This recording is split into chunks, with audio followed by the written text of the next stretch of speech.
कभी आपने रात के सन्नाटे में आसमान को निहारते हुए ये सोचा है कि ये ब्रह्मांड सिर्फ तारों का समूह नहीं है, ये एक जीवित कहानी है जो हर पल हमारे चारों ओर सांस ले रही है। प्रकृति के मूक संदेश। पहाड़। जब पहाड़ चुपचाप खड़े रहते हैं तो वे हमें अडिग धैर्य सिखाते हैं।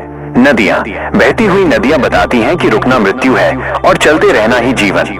हवा। जब हवा बिना दिखे सब कुछ छू जाती है तो वो याद दिलाती है कि सबसे ताकतवर चीजें अक्सर अदृश्य होती हैं। सूरज।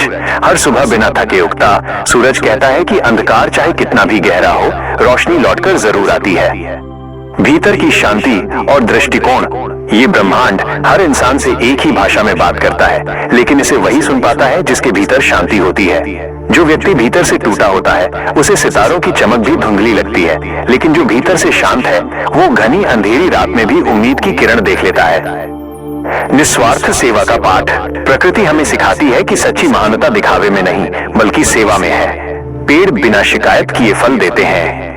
नदियां बिना किसी इनाम के अपनी धारा बहाती हैं। चांद बिना शोर किए रात को सुंदर बनाता है। स्वयं से जुड़ाव। इंसान अक्सर पूछता है कि ब्रह्मांड उससे क्या चाहता है। सच तो ये है कि ब्रह्मांड सिर्फ ये चाहता है कि इंसान खुद से जुड़ जाए। जिस दिन आप अपनी एक एक सांस की कद्र करने लगते हैं उसी दिन जीवन का असली अर्थ समझ आने लगता है। जब कोई टूटकर भी मुस्कुराता है तो ब्रह्मांड उसकी ऊर्जा महसूस करता है। जब कोई निस्वार्थ प्रेम करता है तो सितारे भी उसके लिए रास्ते बनाने लगते हैं।